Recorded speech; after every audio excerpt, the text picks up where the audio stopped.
some tips and tricks that I've learned as a professional photographer that you can use when you go to video chat. I know we're doing a lot more of that today. So every time I set up, I've been noticing that I know a couple little things to keep in mind, and I just wanted to share them with you all today. So let's get into it. So the first tip that I have for you guys is to set up directly in front of a window. This is what I'm doing right now. I do this all the time in my studio, and I always love the results. It gives you really good catch lights, which makes your eyes look nice and awake and sparkly, and we all want sparkly eyes. It also is going to make your skin look nice and smooth and even, and it's also giving us good, soft, diffused light. And so there's a couple things to keep in mind. If you set up in front of your window and you're getting all these weird, harsh shadows and weird spots, it's probably because the light is pouring into it directly. So there's two ways to fix that. One is to use your shears and just close them, and that's going to soften and diffuse the light a little bit more. Or you can just back away from the window until you're out of those weird, sketchy areas that are making us have raccoon eyes. We don't want any of that. So window light is supreme. So tip number 2 for you guys is to secure your device.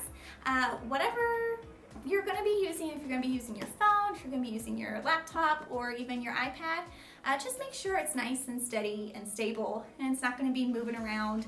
That can kind of make us all feel a little seasick when we're talking to someone and the screen just keeps on moving around. So try to avoid that. Tip number 3 is to find your angle. And as a photographer, I cannot stress this enough.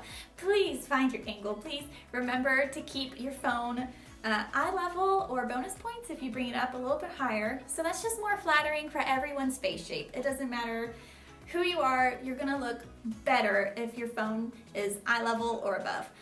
But whenever I see someone talking into their phone like this, and all you're seeing is nostril or double chins that they may or may not have in real life, that really hurts my heart. Please don't do that.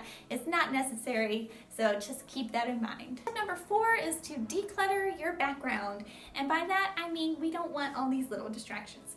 So as a photographer, whenever I'm shooting with a client, I'm constantly looking at the background. I don't want anything weird sticking out of their head. I don't want crazy textures. I don't want any weird colors competing with them, because that is making your eye go around the photo, and I want it to be focused on the subject. So whenever you're talking to someone on a video chat, we want the same thing to happen to you. We want it to be focused on you and what you're saying. And so one of the easiest ways to do that is by decluttering your background. Okay guys, so those are all the tips and tricks that I have learned that I use personally. I'm doing all of those right now, actually, and I hope that you'll be able to utilize some of these things whenever you have your next professional meeting on your video chat.